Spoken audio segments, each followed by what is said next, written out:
Pemirsa, kita beralih ke informasi selanjutnya terkait perkembangan longsor di Situkung Banjarnegara. Warsito yang berusia 63 tahun ini berdiri memandang longsoran di Dusun Situkung, Desa Pandan Arum, Kabupaten Banjarnegara pada Rabu 19 November 2025 hari ini, di mana diinformasikan Warsito ini dulunya merupakan warga Dusun Situkung, Desa Pandan Arum, sebelum kemudian pindah ke Desa Sindu Aji. Ia mendatangi lokasi longsor tersebut untuk mengetahui bagaimana perkembangan pencarian yang dilakukan oleh tim SAR gabungan. Hingga warga pun juga ramai-ramai mengevakuasi barang-barang yang masih bisa diselamatkan setelah terjadinya longsor. Untuk mendalami informasi update longsor di Situkung Banjarnegara, kita sudah terhubung bersama wartawan Tribun Banyumas, rekan Agus Iswadi yang sudah menghimpun informasinya. Selamat siang, rekan Agus Iswadi. Selamat siang, Justina. Rekan, bagaimana situasi terkini dan berapa jumlah korban yang masih dinyatakan hilang, serta identitas siapa saja yang belum ditemukan? Baik, Justina dapat dilaporkan berdasarkan informasi yang dihimpun dari posko untuk korban yang saat ini masih dalam pencarian ada sebanyak 26 orang dan tercatat ada 931 orang yang saat ini mengungsi tersebar di 5 posko pengungsian dan juga ada sebagian warga yang juga memilih mengungsi di rumah saudara maupun tetangga. Dan sedangkan kaitannya dengan dampak longsoran yang terjadi pada minggu kemarin, tercatat ada 48 rumah yang terdampak karena terkena material longsoran pada hari Minggu kemarin.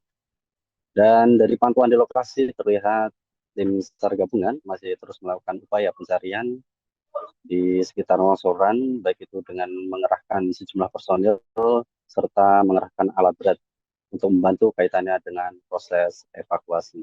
Begitu istilah. Baik, sebenarnya apa kendala utama dari tim SAR gabungan ini terkait pencarian jasad, rekan?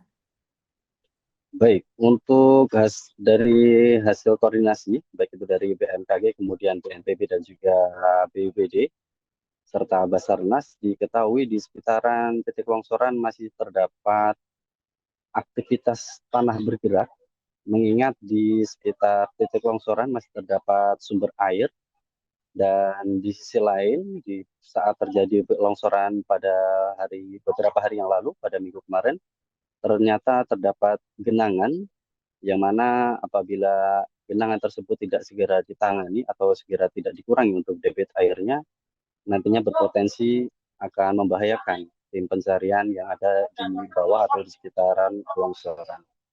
Begitu, Justina. Untuk warga yang sudah mengungsi, rekan Agus, apakah bantuan yang tiba di lokasi seperti logistik, alat berat, makanan, atau tenda darurat ini bisa dikatakan sudah membantu?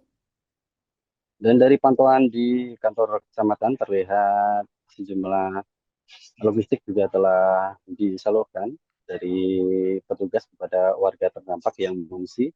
Selain itu, dapur umum juga sudah didirikan dan untuk kebutuhan-kebutuhan warga juga diupayakan untuk dipenuhi oleh tim. Begitu juga kondisi kesehatan bagi para warga yang terdampak longsoran. Begitu, Justin. Tadi diinformasikan bahwa di lokasi masih ada tanah bergerak pada saat pencarian jasad korban.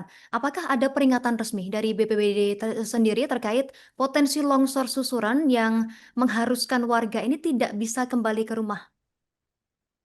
Dan baik berdasarkan hasil koordinasi dari BMKG, kemudian BPBD, BNPB, serta Basarnas, diketahui di sekitaran Mahkota Longsoran masih terdapat potensi terjadinya longsor susuran dan juga aktivitas tanah bergerak juga masih terlihat di sekitar lokasi. Oleh karena itu, pihak berwajib menghimbau kepada warga untuk supaya tidak melakukan aktivitas yang berlebihan di kawasan sekitar longsoran, mengingat potensi tanah bergerak masih kemungkinan akan terjadi. Dan di sisi lain, BMKG merekomendasikan atau menyarankan kepada BNPB supaya tidak kendor untuk melakukan modifikasi cuaca, mengingat untuk modifikasi cuaca tersebut dirasa dapat membantu kaitannya dengan proses evakuasi dan apabila nantinya terdapat atau terjadi hujan, berpotensikan akan membahayakan. bagi para tim SAR gabungan yang melakukan pencarian terhadap 26 orang maupun untuk aktivitas tanah gerak yang ada di sekitaran lokasi tersebut. Begitu, Justin. Baik, rekan Agus Iswadi, kami nantikan update informasi selanjutnya terkait bencana ini mengingat ada sejumlah jasad korban yang masih belum ditemukan dan terkait kondisi warga juga. Selamat bertugas kembali, rekan. Mas, kalau di rumahnya ini dihuni berapa orang? Ini berarti anak saya sama istri saya. Kalau bapak sama ibu di belakang sana rumahnya sama. Terus posisinya sekarang di mana?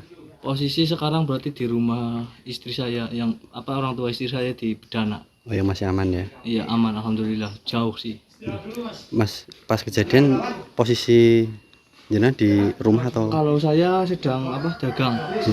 Saya kan biasa dagang. Pas dagang itu dikabarin ada ini tanah longsor. Nah, saya langsung pulang, nggak bisa pulang.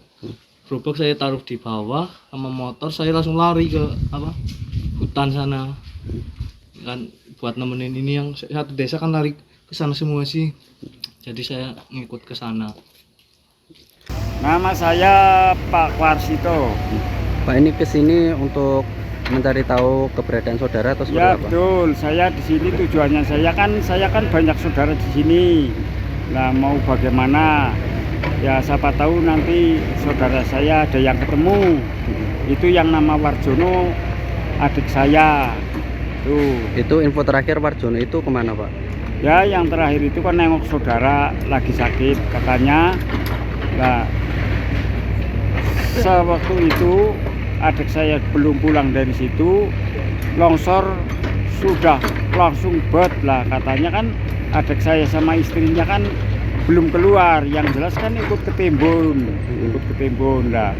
Mula saya mau kesini kan saya nengok lah, siapa tahu adik saya Warjono itu nanti ketemu berada di mana. Sampai sekarang kan belum ada kabar. Yang jelas saya tanya-tanya sama orang-orang yang sebelah itu sama saudara sama keluarganya, yang jelas ikut ketimbun ini sama istrinya, Pak.